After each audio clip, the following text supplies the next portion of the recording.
I'm Taylor Shanklin. I'm the CEO and founder of Barlele, and I help people build their brands by focusing in on the right message that actually connects with their audience. It's focus. It's really just tapping into your niche. So a lot of businesses fall into the trap of thinking that they have to do all the things and that they have to make everyone happy. But what happens when you don't have a focus and you don't have a niche is you try to do a lot of things and you really don't do any of them all that well.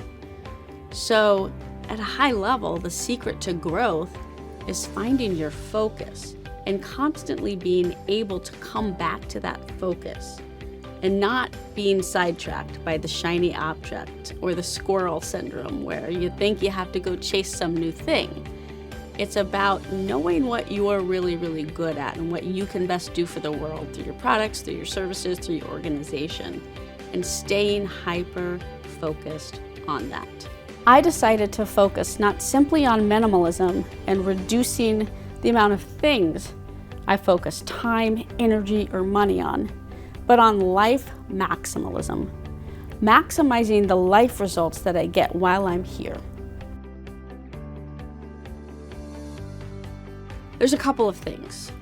The first thing is to really focus on relationship building. Recognize that building a business and building a brand, it's a long game. So focus on relationships.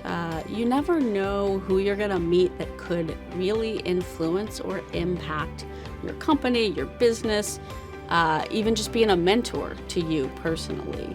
So building a business, growing a business, oftentimes comes down to building relationships, connecting with people first. And the second thing is, it's not some magic silver bullet to building a business, but it's really about taking a 30,000 foot view and thinking first and foremost about the psyche of humans. What's in people's head? Before you can really build something that helps them or build something that services them, you have to figure out what's even happening for them in the first place. And how does that line up to your strengths and what you think you can build in your product or your service or your organization with your mission if you're a nonprofit.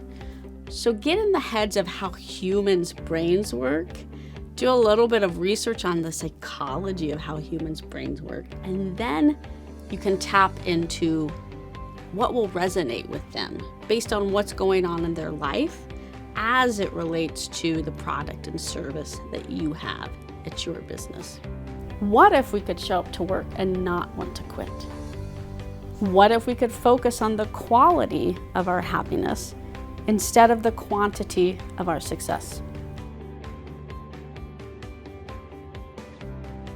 This has become a popular topic, a popular theme. Simon Sinek talked about finding your why.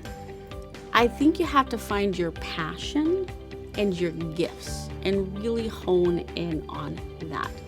What are you passionate about and what are you naturally gifted at? And if you lean into what you're naturally gifted at, it's probably going to be something that you're passionate about too. That's what your why is. It's about tapping into your passion and your natural gifts already. And when you do tap into those gifts, you'll find joy, you'll find happiness, because we like to do things that we're good at. That brings us joy. And so I really think finding your why, finding your purpose has a lot to do with identifying what you're good at and then really leaning into that, leaning into your strengths. I'm a big fan of the Gallup Strengths Finder. So Don Clifton was a psychologist who kind of woke up one day and said, you know what? We focus a lot on fixing people's weaknesses in this society. But what would happen if we looked at it differently and we really approached things based on people's strengths and we helped people lean more into their strengths? What kind of results would we get? So when you're thinking about whatever it is you're trying to tackle in life, a big goal for your company or personally, tap into your strengths first Don't focus so much on fixing every little weakness because you're not going to be able to. But if you focus on getting really, really, really good at what you're already naturally gifted at, you're going to find a lot of passion and purpose in that. Let's agree on this. Happiness is the goal. Happiness is what we're after. Success, we are told, is the way to happiness. But oh, how easy this is to forget. We work impossible hours at soul-crushing jobs to have more success, even when our success leaves us feeling miserable inside. Why are we so stuck in this mindset?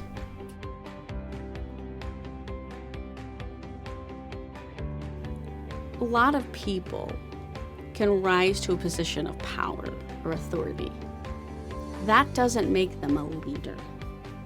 Leadership requires vision and direction, and then the ability to get out of the way and let other people execute.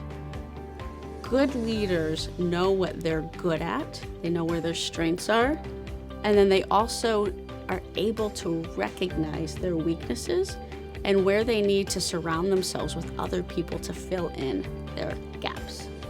And so when it comes to leadership, one of the best ways to lead successfully is to surround yourself with people who are really good at what you're not good at and get out of their way. Don't micromanage. Let them be good at what they're good at and be good at what you're good at.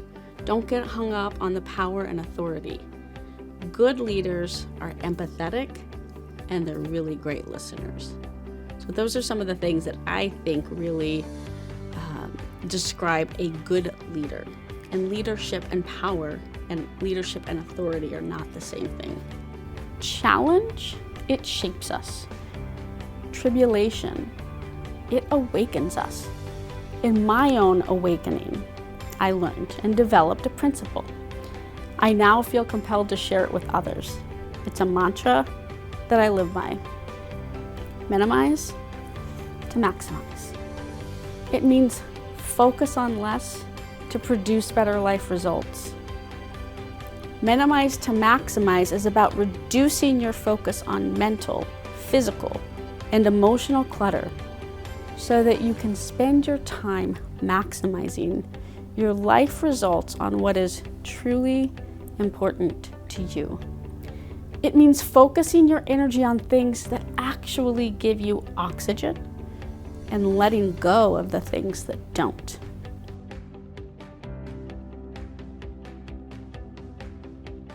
Building a brand is about building a memory, in my opinion. How does someone remember you? How does someone perceive you? How do they think of you when you're not there? That's what a brand is. So a lot of times we think about it as logos and colors and fonts, and it's so much more than that. There are a lot of tactics you can do from a marketing perspective or a sales perspective to lean into your brand and to grow. But building a brand is first about taking a step back and thinking through, what do we want people to think of us? How do we want to show up as a memory in their head when we're not there? Maybe they saw something that we did or they heard something. It's really about how you show up. What's your personality? What's the experience that you give to other people interacting with you, your product, your mission, and the people within your organization?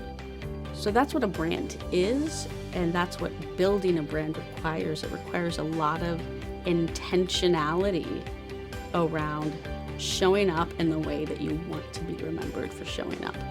The second step in minimize to maximize is to show up as your authentic self every day. What does it mean to be authentic? Well, there's only one of you. You've got over 30 trillion cells in your body. It is impossible for you to be exactly like someone else. Being authentic means knowing your unique strengths and weaknesses, and then being honest about them with other people. You'll spend your time more wisely when you and others know your strengths and weaknesses. Own your originality, be clear about who you are, and show up with conviction about it every day.